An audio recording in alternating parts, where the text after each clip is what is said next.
Oi pessoal, tudo bem? Vamos continuar lendo há 2000 anos, esse livro psicografado por Chico Xavier, ditado por Emmanuel, que traz a vida do próprio Emmanuel quando ele era um senador romano ali na era cristã, no ano de 31, começa no ano de 31 na Roma Antiga, e traz então a vida dele como esse senador romano que teve o privilégio de se encontrar com Jesus Cristo, porém não entendeu o que era a mensagem dele e não desceu ali do pedestal dele de senador, de pessoa que acreditava apenas no poder externo e que foi chamado pelo próprio Jesus Cristo de alma superficial e orgulhosa. E aí então ele está colhendo aquilo que ele plantou, que foi muito espinho, foi muita tristeza. Ele ofereceu muitas taças de fel. Então ele está contando aqui pra gente nesse livro a história verídica dele, e ele diz no início, ali no prefácio, que é para nos servir como roteiro, para que nós possamos entender que todos nós vamos chegar, todos nós voltamos para a casa do Pai, porém a gente tem que se limpar antes, e para isso Jesus Cristo faz o possível, ele que é o nosso pastor. E aí nós vimos no capítulo anterior que estávamos exatamente ali naquele momento tão contundente, tão triste, em que ele estava sendo julgado e que Pilatos estava lavando as mãos. Ele convocou todos os patrícios, as pessoas, os romanos que estavam em Jerusalém no momento, inclusive o senador Públio Lentulus, para vir então ter com ele, para que ele não tivesse que tomar nenhuma decisão. Ele não queria ficar mal com o povo, ele queria se manter em cima do muro. E apesar da Cláudia, a mulher dele, ter tido um sonho de que ele não deveria deixar condenar uma pessoa justa, um homem justo, e ele tinha poder para isso, ele era governador, então ele não tomou essa decisão e pediu conselhos a todos os que estavam ali, inclusive o Públio, que então sugeriu que ele mandasse, que Jesus Cristo fosse então ter com alguém da raça dele, com o Herodes, Antipas Herodes, que achou aquilo tão humilhante, mandar um caso tão à toa como eles consideravam. O próprio Pilatos disse que entre os judeus nascia um profeta todo dia. Então ele achou aquilo tão absurdo que ele o tratou com sarcasmo, coroando-o com a coroa de espinhos venenosos e colocando uma cana suja na mão dele, dizendo já que ele era o rei, que ele fosse condecorado como rei, e mandou de volta para Pilatos, que dessa vez aceitou a sugestão de uma outra pessoa que disse que ele deveria, então, seria melhor açoitá-lo, mandar açoitá-lo em praça pública, para ver se arrefecia os ânimos da população que queria a morte dele, para ver se eles se contentariam só com isso. Não contentes, novamente o senador sugere então que ele dessa vez seja trocado por um outro preso, e aí Pilatos tem mais uma oportunidade de interceder e escolher também um preso para ser crucificado no lugar dele. Ele deixa que a população escolha, apesar de Públio Lentulus ter dito, se fosse ele, se ele quisesse fazer alguma coisa, ele teria poder para isso, porque ele era uma autoridade maior do que Pilatos ali, ele era um senador da República.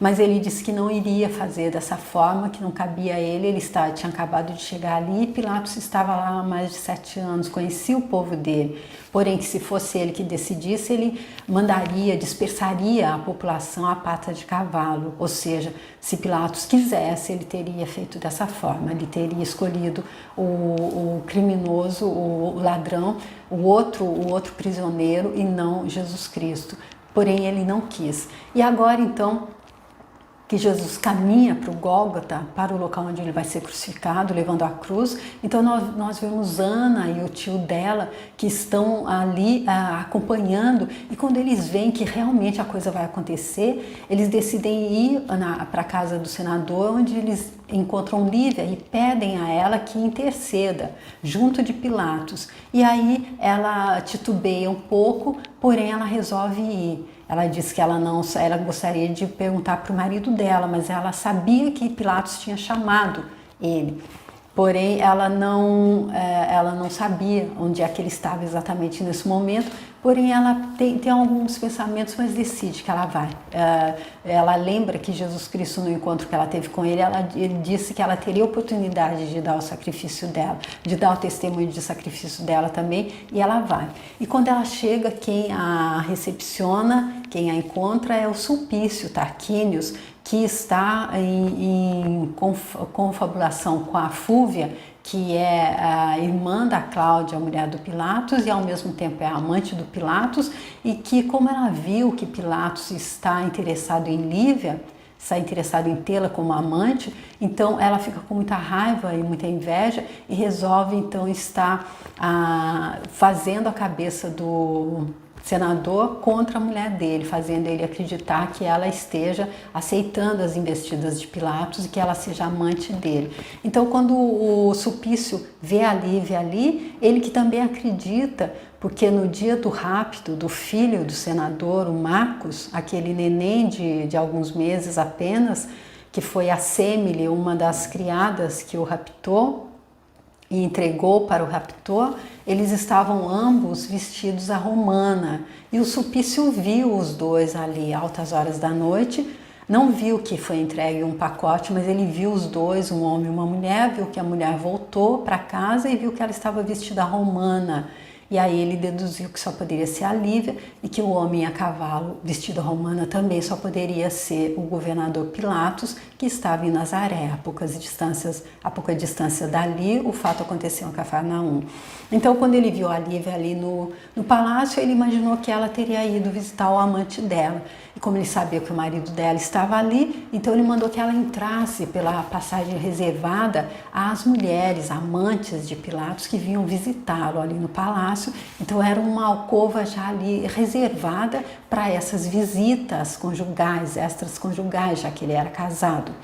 E aí então, quando ele vem e chama o governador, ele já entende que é para aquele local, ele chama de uma forma que ele já deve estar acostumado, sabendo que havia uma mulher ali esperando, mas ele está reunido com os patrícios, com os romanos que vieram para ajudá-lo a decidir sobre o que fariam com Jesus Cristo, sobre o julgamento de Jesus Cristo. E aí então ele diz: meus amigos, espero que me concedam alguns minutos para atender a uma entrevista privada e urgente, que eu não esperava nesse momento.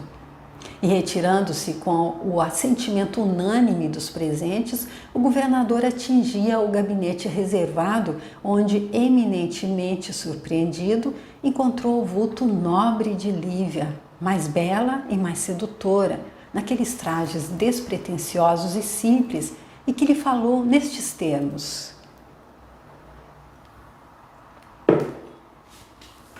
vamos então agora continuar, ver o que foi que Lívia disse a ele, pedindo a bênção e a permissão de Jesus Cristo, e que Emmanuel e Chico Xavier possam também me inspirar para que os comentários que eu faça possam ajudar na compreensão e não o contrário. Muito obrigada.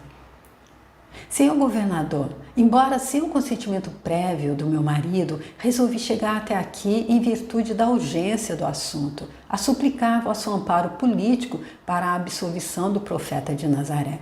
Homem humilde e bom, caridoso e justo, que mal teria praticado para morrer assim, de morte aviltante, entre dois ladrões? É por isso que, conhecendo-o pessoalmente e tendo-o na conta de um inspirado do céu, ouso invocar vossas elevadas qualidades de homem público em favor do acusado. Então aqui a gente vê que a Lívia, ela procura se calçar ali. Olha, a primeira coisa que ela diz ela invoca a presença do marido. Olha, eu sou uma mulher casada, nas entrelinhas, isso que ela está dizendo. Senhor governador, embora sem o consentimento prévio do meu marido, eu sou casada. E conclui assim: ouso invocar as vossas elevadas qualidades de homem público. E o senhor é um homem público de elevadas qualidades, inclusive casado também.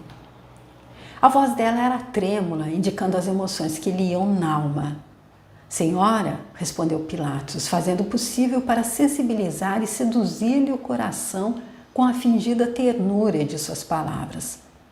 Tudo fiz para evitar a Jesus a morte no madeiro infamante, vencendo todos os meus escrúpulos de homem de governo, mas, infelizmente, tudo está consumado.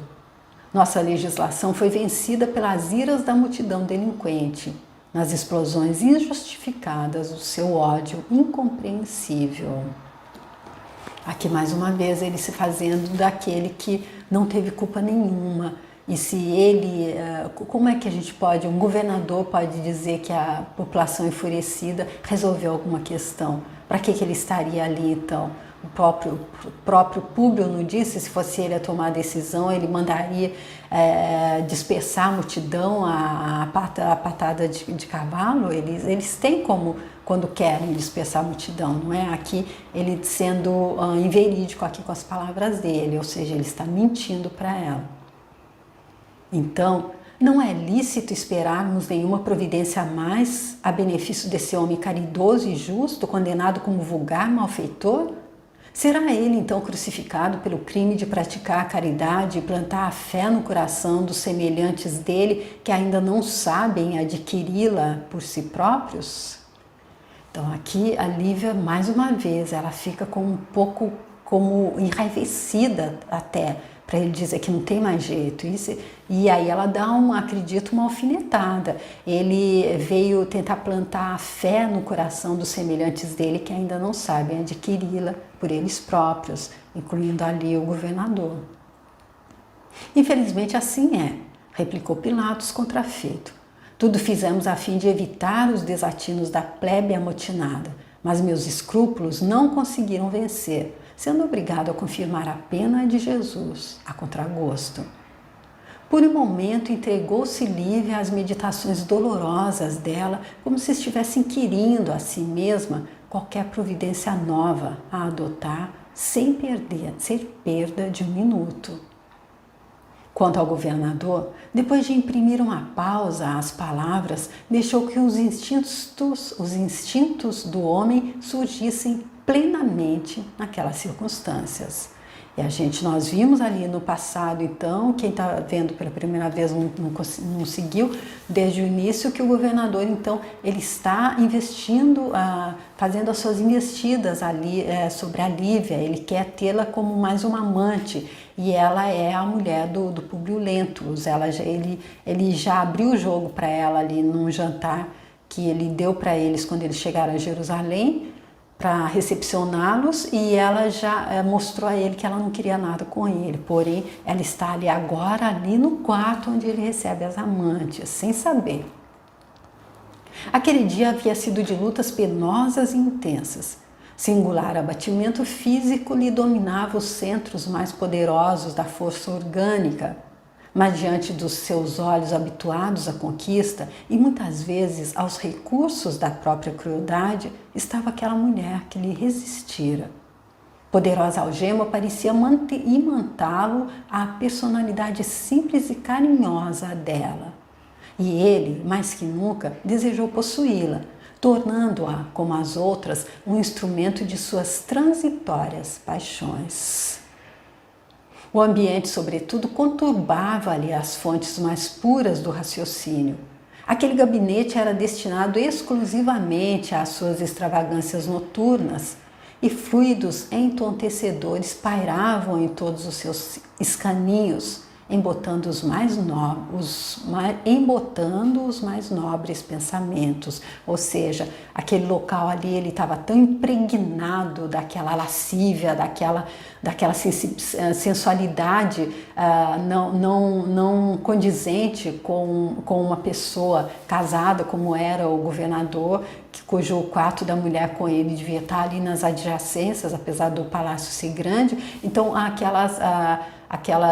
os fluidos entontecedores embotavam, não deixavam entrar os mais nobres pensamentos, que tinham que ficar do lado de fora, porque a gente sabe que as paredes, elas têm ouvidos, têm olhos, e eu acredito que elas captam a energia. Então aquele lugar estava impregnado dessa energia, então do lugar onde ele possuía. Ele tinha todas as mulheres que ele queria, ainda que fosse a força da crueldade, e especialmente aquela que ele estava querendo agora, essa paixão doentia que ele tinha por ela, que fazia dela ser essa como diz, essa presa, e ela estava exatamente ali no local onde ele recebia todas, então ela não sabia para onde ela tinha sido levada, porém ali aquele local é o mais provável para que ele pudesse então tá vindo à tona todos esses sentimentos nele mais uma vez. Via a mulher ambicionada, perdida por alguns segundos em graciosas cismas diante da sua presença dominadora. Aquela graça simples, saturada de generosidade quase infantil e aliada aos olhos límpidos e profundos de uma dona do lar, obscureceu-lhe o cavalheirismo que, por vezes, aflorava no modo brusco das suas injustas e crueldades, das suas injustiças e crueldades de homem da vida particular e da vida pública. Ou seja, toda a situação, o local, o ambiente, fez com que até aquele cavalheirismo que de vez em quando despontava nele, não tivesse mais local. Agora ele era ali exatamente aquela pessoa de modo brusco, aquela pessoa cruel e que estava ali diante da presa dele que ele queria agora. Era essa que ele queria, a atração doentia que ele tinha por ela, não tinha mais nada ali entre que pudesse impedir que ele fosse às vias de fato. Avançando como tomado por força incoercível, exclamou inopinadamente, fazendo-lhe sentir o perigo da posição em que se colocara. Como se disse, entrou, você veio aqui, então agora... Nobre Lívia, começou ele na inquietação de seus impuros pensamentos. Nunca mais olvidei aquela noite cheia de músicas e de estrelas em que vos revelei pela primeira vez a ardência do meu coração apaixonado. Esqueci por um momento esses judeus incompreensíveis e ouvi ainda uma vez a palavra sincera dos profundos sentimentos que me inspirastes com as vossas virtudes e peregrina beleza. E a gente não deve esquecer também que ele está ali acabando de condenar, de deixar ir para uma condenação tão absurda com um homem justo como Jesus Cristo, que está a caminho de ser crucificado e que ele está ali na sala, está o marido dela esperando, ele vai voltar e vai apertar a mão dele quando eles forem embora, e ele está ali com nada disso está fazendo com que ele raciocine. Até o cavalheirismo, a gota de cavalheirismo que havia nele, sumiu agora. Senhor, teve forças para exclamar a pobre senhora, procurando aliviar-se da afronta. Mas o governador, com a ousadia dos homens impetuosos, não teve outro gesto senão o de obedecer aos seus caprichos impulsivos, tomando-lhe as mãos atrevidamente. Lívia, todavia, movimentando todas as energias dela, alcançou recursos para se desvencilhar dos braços longos e fortes dele, redarguindo intrépida. Para trás, Senhor! Acaso será esse o tratamento de um homem de Estado para com uma cidadã romana e esposa de um senador ilustre do Império? E ainda que me faltassem todos esses títulos, que me deveriam se dignificar aos vossos olhos cúpidos e desumanos, suponho que não deveríeis faltar, neste momento, com o comezinho dever de cavalheirismo respeitoso que qualquer homem é obrigado a dispensar a uma mulher. O governador estacou ante aquele gesto heróico e imprevisto, tão habituado estava ele aos mais avançados processos de sedução. E ele era muito senhor de si, não? Ele até ficou agora surpreso quando ele viu que ela não aceitou. E ela disse a ele ainda que ela não fosse uma cidadã romana como ele, e isso ali naquele tempo tinha tanta importância, eles eram patrícios, e ainda que ela não fosse esposa do senador ilustre do Império, e ainda ela nem disse que ela não sabia, que estava ali na sala, embaixo do mesmo teto, ainda que não fosse tudo isso, ela estava então chamando a ele para que ele entendesse que ele não deveria faltar nesse momento com o cavalheirismo respeitoso que se esperava de qualquer homem com relação a qualquer mulher. A resistência daquela mulher espicaçava os desejos de vencer-lhe o orgulho nobre e a virtude incorruptível. Tinha ímpetos de se atirar àquela criatura delicada e frágil, um turbilhão de lascívia e voluptuosidade que lhe obumbravam o raciocínio. No entanto, força incoercível parecia impor-se aos seus caprichos perigosos de apaixonado, inutilizando-lhe as forças necessárias à execução de semelhante cometimento. Então aqui a gente vê que realmente a Lívia, ela é um espírito bem mais elevado do que o Públio, porém é um espírito... E tem uma passagem que o próprio Emmanuel fala de alma gêmea. Eu acreditava que não existiam almas gêmeas, eu acreditava que Deus não ia fazer esse para essa, até porque eu não acredito que o espírito tenha sexo. Eu acredito que hoje a gente nasce João, amanhã Maria. Então, porém, nesse caso, então, eles já vêm de uma longa caminhada e eles são realmente espíritos muito afins, muito afinados. E ela concordou em estar se reencarnando com ele para ajudá-lo a estar tendo aquela abnegação e humildade que foi dito que ele teria que ter naquele julgamento que ele teve lá, depois da última encarnação dele, quando ele foi também, na mesma linhagem, ele foi também um senador romano que agiu ali junto do Catilina, na época do Catilina, quando ele atentou contra a República Romana, ele foi parado por Cícero, então, e ele fez perversidades incríveis. Ele mesmo teve um sonho onde ele se viu como o bisavô dele, que fazia essas perversidades, onde ele próprio disse que há algumas pessoas que ele mandava torturar e matar, ele mandava arrancar os olhos e ficava para observar, para assistir.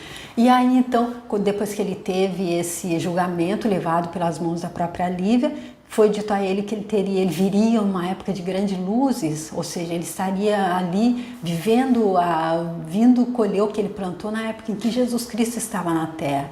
Então ele tinha tudo para conseguir, como Paulo de Tarso, reverter tudo aquilo que ele tinha feito e fechar os olhos da carne para os poderes da carne e abrir para o espírito, entender o que Jesus Cristo veio explicar. Porém, ele não entendeu, e aí aqui a gente vê que realmente as coisas, a vida foi tecendo tudo de forma que acontecesse para que ele tivesse que colheu o que ele plantou. E então aqui eu vejo que a vida vai traçando também, porque aqui, por exemplo, quando a Ana foi chamá-los, eles vieram e ela disse, ela sabia que o marido dela tinha ido ter com o governador, ela podia ter pensado, eu vou lá e vou pedir para falar com meu marido, ele deve estar lá, mas não, ela pediu para falar com o governador, ou seja, as coisas foram sendo todas tecidas para que ele comece a acolher, e que se o Sulpício não estivesse ali na porta, ela teria entrado pela porta principal, ela encontraria também o marido dela, que estava ali no salão com eles. Mas não, o Sulpício já estava lá e logo pensou que ela tinha vindo, porque ela era amante do governador, e a levou para essa alcova onde ele encontrava as mulheres amantes dele, inclusive a Fúvia, que então surpreendeu os dois. E depois, então, aqui ela está ali à mercê dele, porém ele, depois de ter perdido todos os escrúpulos, esquecido todos os escrúpulos, quando ele está realmente para dar o bote, para avançar sobre ela, e ele como homem mais forte do que ela não ia poder com ele ali na força física, então há uma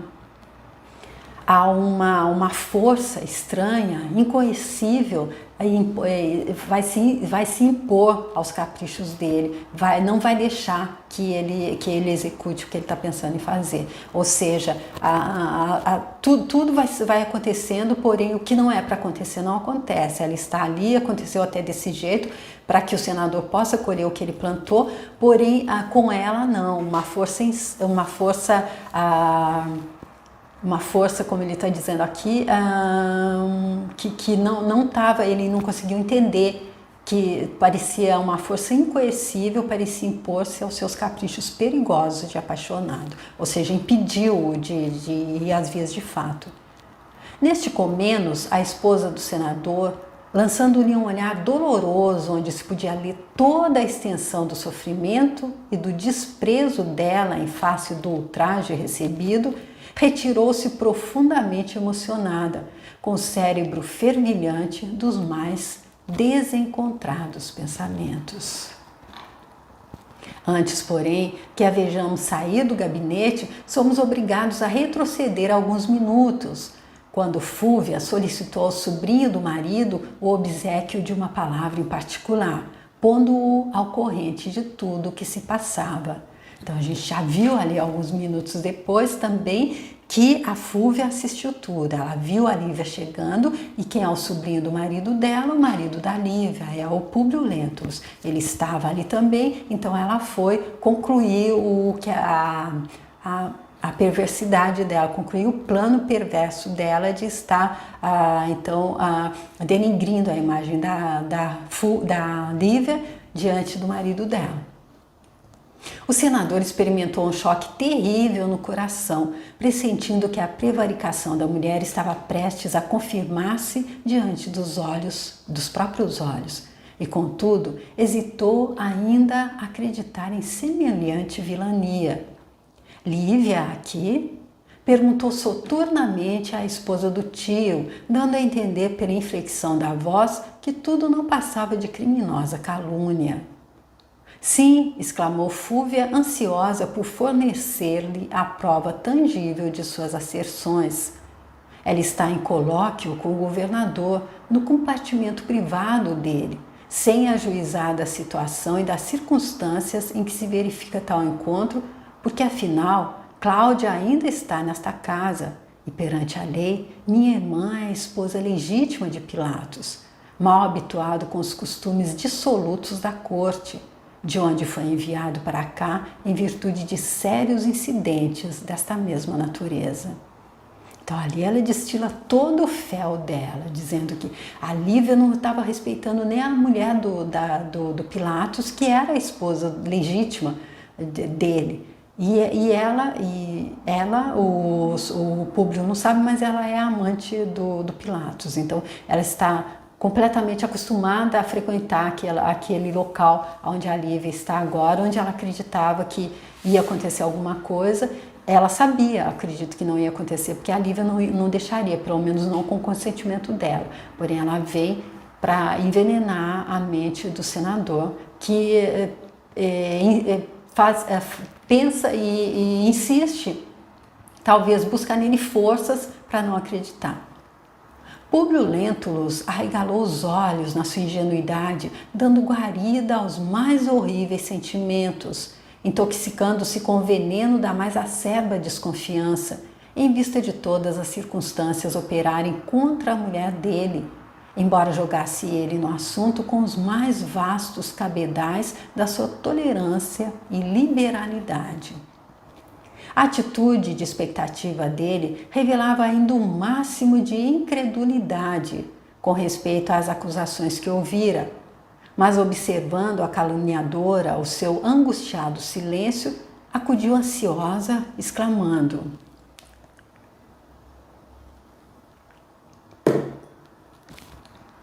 Senador, acompanhai-me através destas salas e vos entregarei a chave do enigma, porquanto verificareis a leviandade de vossa esposa com os vossos próprios olhos.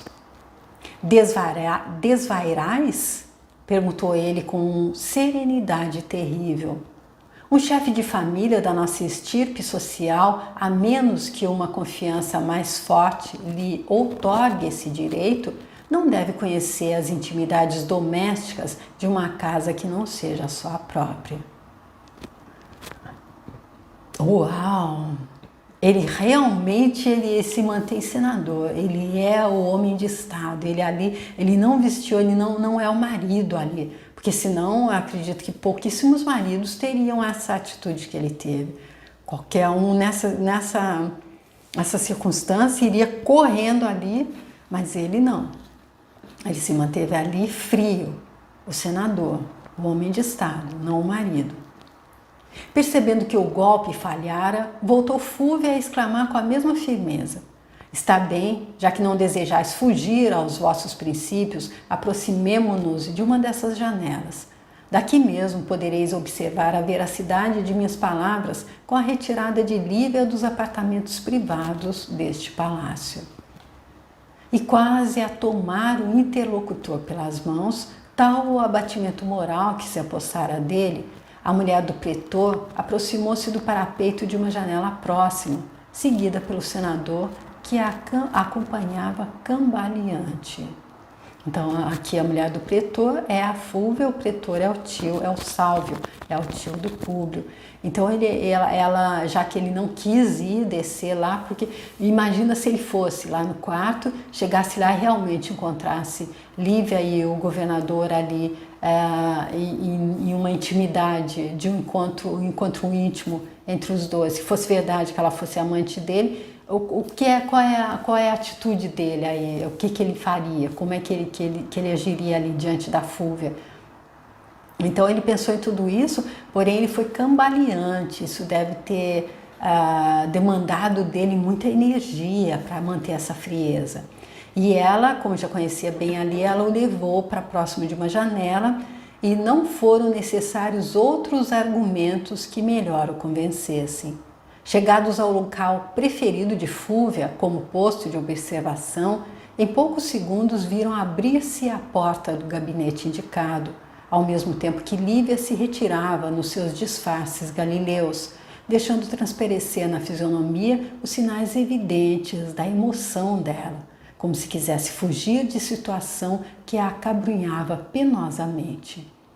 Aqui então, aquele local ali preferido da Fúvia, ela estava acostumada, pelo visto, a ficar ali observando o local onde ela tantas vezes se encontrava com ele, já que ela era amante dele, porém encontrava outras. E aí então é aí que ela mostra para o senador e ele vê realmente a Lívia saindo dali, então está confirmado. Públio Lentulus sentiu a alma dilacerada para sempre. Considerou num relance que havia perdido todos os patrimônios de nobreza social e política, de em volta com as aspirações mais sagradas do coração dele. Diante da atitude da mulher dele, considerada por ele como indelével ignomínia que lhe infamava o nome para sempre, supôs-se o mais desventurado dos homens. Todos os seus sonhos estavam agora mortos e perdidos, terrivelmente, todas as esperanças. Para o homem, a mulher escolhida representa a base sagrada de todas as realizações da personalidade dele nos embates da vida. E ele experimentou que essa base lhe fugia, desequilibrando-lhe o cérebro e o coração. Contudo, nesse turbilhão de fantasmas da imaginação superexcitada dele, que escarneciam de suas mentirosas venturas, lobrigou o vulto suave e doce dos filhinhos que o fitavam silenciosos e comovidos. Um deles vagava no desconhecido, mas a filha esperava-lhe o carinho paternal e deveria ser, doravante, a razão de sua vida e a força de todas as esperanças dele. Que dizeis agora? Exclamou Fúvia, triunfante, arrancando-o do doloroso silêncio. Venceste, respondeu secamente com a voz embargada de emoção. E dando à expressão fisionômica o máximo de energia, voltou ao salão extenso a passos pesados e soturnos, despedindo-se heroicamente dos amigos a pretexto de leve enxaqueca. Senador, esperai um momento, o governador ainda não voltou dos aposentos particulares dele, exclamou um dos patrícios presentes. Muito agradecido, disse Públio gravemente, mas os prezados amigos hão de desculpar a insistência, apresentando minhas despedidas e agradecimentos ao nosso generoso anfitrião. E sem mais delongas, mandou preparar a liteira que o conduziria de regresso ao lar pelas mãos fortes dos escravos, de modo a proporcionar algum repouso ao coração supliciado por emoções dolorosas e inesquecíveis. Enquanto o senador se retira profundamente contrariado, acompanhamos Lívia de volta à praça a fim de notificar aos dois amigos o resultado improfícuo da tentativa dela. Profundas amarguras lhe pungiam o coração. Jamais pensava na generosidade simples e confiante que o procurador da Judéia pudesse receber-lhe a súplica com tamanha demonstração de indiferença e impiedade pela situação de mulher. Procurou refazer-se daquelas emoções e se aproximando de Ana e do tio, por quanto lhe competia ocultar aquele desgosto no mais íntimo do coração. Junto de ambos, os companheiros humildes da mesma crença, deixou expandir a angústia, exclamando pesarosa: Ana, infelizmente tudo está perdido. A sentença foi consumada e não há mais nenhum recurso. O profeta carinhoso de Nazaré nunca mais voltará a Cafarnaum para nos levar às consolações brandas e amigas dele. A cruz de hoje será o prêmio deste mundo à bondade sem limites dele. Todos os três tinham os olhos orvalhados de lágrimas. Faça-se então a vontade do Pai que está nos céus, exclamou a serva, prorrompendo em soluços. Filhas, disse porém o ancião de Samaria, com um olhar profundo e límpido, fito no céu, onde fulguravam as irradiações do sol ardente. O Messias nunca nos ocultou a verdade dos sacrifícios e dos martírios que o aguardavam nestes sítios, a fim de nos ensinar que o reino dele não está neste mundo. Nas sombras da minha velhice, estou apto a reconhecer a grande realidade das palavras dele, porque honras e vanglórias, mocidade e fortuna, bem como as alegrias passageiras do plano terrestre, de nada valem. Pois tudo aqui vem a ser ilusão que desaparece nos abismos da dor e do tempo.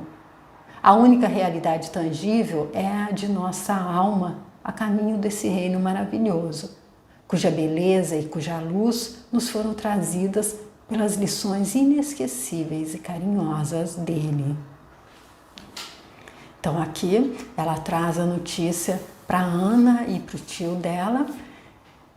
E a Ana começa a chorar então, e o tio dela então que diz que elas não deveriam estar assim tão atristadas, tão entristecidas, porque Jesus Cristo já havia dito que o reino dele não era desse mundo, e aqui para esse mundo ele veio dar testemunho, ele veio trazer o sacrifício dele, porque ele já sabia com quem é que ele ia se encontrar aqui. Que ele não sairia vivo dessa tentativa de mostrar como é que se ama, como é que se vive aqui. Então, que a única realidade tangível da nossa alma a caminho desse reino maravilhoso, cuja beleza e luz nos foram trazidas pelas lições dele. Então, de nada vale ver tudo aqui vem a ser ilusão que desaparece nos abismos da dor e do tempo. Então, como o próprio Jesus Cristo disse que aqui haveria choro e ranger de dentes, então ele próprio veio e ele próprio testemunhou isso. Mas obtemperou Ana entre lágrimas. Nunca mais veremos Jesus de Nazaré confortando-nos o coração.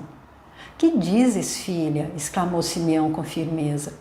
Não sabes então que o Mestre afiançou que a presença consoladora dele é sempre inalterável entre os que se reúnem e se reunirão neste mundo em nome dele? Regressando agora a Samaria, erguerei uma cruz à porta da nossa choupana e reunirei ali a comunidade dos crentes que desejarem continuar as amorosas tradições do Messias. Aí onde entrou então a representação da cruz para o cristianismo, e aqui também onde Simeão diz, Jesus Cristo disse, onde houver um ou mais de vocês reunidos, eu ali estarei. 2 ou mais de vocês reunidos, eu ali estarei também. E depois de uma pausa em que parecia despertar sob o peso de pungentes preocupações, acentuou. Mas não temos tempo a perder. Sigamos para o Gólgota. Vamos receber mais uma vez as bênçãos de Jesus. Muito grato me seria acompanhá-los, retrucou Lívia, impressionada. Entretanto, urge volte à casa onde me esperam os cuidados com a filha. Sei que hão de revelar minha ausência, porque a verdade, de relevar minha ausência, porque a verdade é que estou em pensamento junto à cruz do Mestre, meditando nos martírios e inomináveis padecimentos dele. Meu coração acompanhará essa agonia indescritível e que o Pai dos céus nos conceda a força precisa para suportarmos corajosamente o angustiante transe. Ide, Senhora, que os vossos deveres de esposa e mãe são também mais que sagrados, exclamou Simeão carinhosamente. E enquanto o velho e a sobrinha se dirigiam para o Calvário, escalando as vias públicas que demandavam a colina, Lívia regressava ao lar apressadamente, buscando os caminhos mais curtos, através das vísceas estreitas, de modo a voltar quanto antes, não só pela circunstância inesperada de sair à rua em trajes diferentes, compelida pelos imperativos do momento, mas também porque inexplicável angústia lhe azorragava o coração, fazendo-lhe experimentar uma necessidade mais forte de preces e meditações.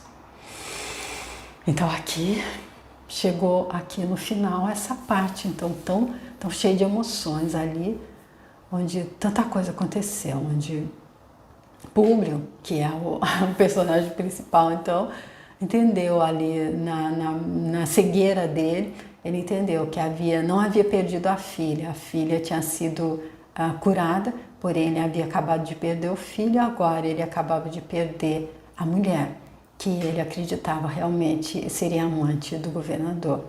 Aí então ele volta para casa completamente abatido, e ela também, sem saber, alheia a tudo isso que está passando no coração dele, a toda essa trama que está sendo feita, armada ali pela Fúvia e pelo Sulpício, e pela vida também, porque é por isso que o senador tem que passar, precisa passar para entender, para despertar. Então ela também volta para casa e vamos ver como é que acontece lá, quando eles vão se encontrar, quando ela chegar em casa, e ele também, tá bom? Mas vamos deixar isso para o próximo vídeo. E eu agradeço muito por ter conseguido fazer essa leitura, espero que tenha sido bem feita, que vocês tenham gostado, que os comentários também, se você não concordou, quiser me mandar o seu ou complementar alguma coisa, se você quiser tá também passando esse vídeo para alguém, tá compartilhando o vídeo, tá deixando a sua curtida, se você quiser se inscrever no canal para ver os outros livros dele e também outros que eu fiz lá, tá bom? E eu volto no próximo vídeo, então, para dar continuidade a esse capítulo em que a gente está vendo o que é que a vida está tecendo para que o senador, para acordar o senador. Porque ele escolheu, Deus nos oferece, nessa vinda aqui, a gente pode aprender, a gente pode acordar pelo amor ou pela dor. Ele escolheu a professora dor. É por isso que tantos sofrimentos estão aí, para ele começa agora a sofrer tudo isso, e com certeza Jesus Cristo chorando, com certeza Deus triste, entristecido, porque não é Deus que manda castigo para ninguém, somos nós que, com o nosso livre-arbítrio, escolhemos aquilo que a gente quer passar. Se a gente vem para essa realidade de luz e sombras e decidimos que a gente vai assim, vai ir mais ou menos molenga-lenga assim, desse jeito, flertando com a sombra, às vezes a gente acaba plantando muito espinho para colher. E não, Deus só nos deixa colher porque é a única forma da gente entender, aquela pedra bruta precisa ser lapidada para poder brilhar. E então, ele oferece, a gente pode aprender aqui pela dor ou pelo amor. E como o senador, muita gente, e ele escolheu aprender pela dor. E então o Emmanuel abre aqui a vida dele, abre aqui a intimidade dele, para que sirva como roteiro, para que nós sejamos sábios e a gente escolha aprender pelo amor. Ou seja, a gente não precisa cair ali onde ele caiu, se a gente entender as lições que ele está passando aqui, muita coisa a gente pode evitar, a gente pode estar aprendendo pelo amor. Podemos ser sábios e não precisamos, o inteligente aprende com o próprio erro, o sábio não, o sábio aprende com erro alheio. E aquele que ainda está escolhendo aprender pela dor vai precisar de um pouquinho mais de tempo. Porém, todos vão aprender, todos chegarão lá, com certeza. Todos voltarão para a casa do Pai, tá bom? É isso que Jesus Cristo veio explicar, que é possível, todo mundo vai chegar lá. Isso que Emmanuel está mostrando. Há 2000 anos ele era essa pessoa que estava totalmente perdida, estava tendo que aprender pela dor para entender, para se iluminar. E hoje ele já é. Então, a gente entende que é possível para todos, que todos chegaremos lá. Tá bom, gente? Muito obrigada por vocês que estão acompanhando. Eu espero encontrá-los no próximo vídeo. Tchau!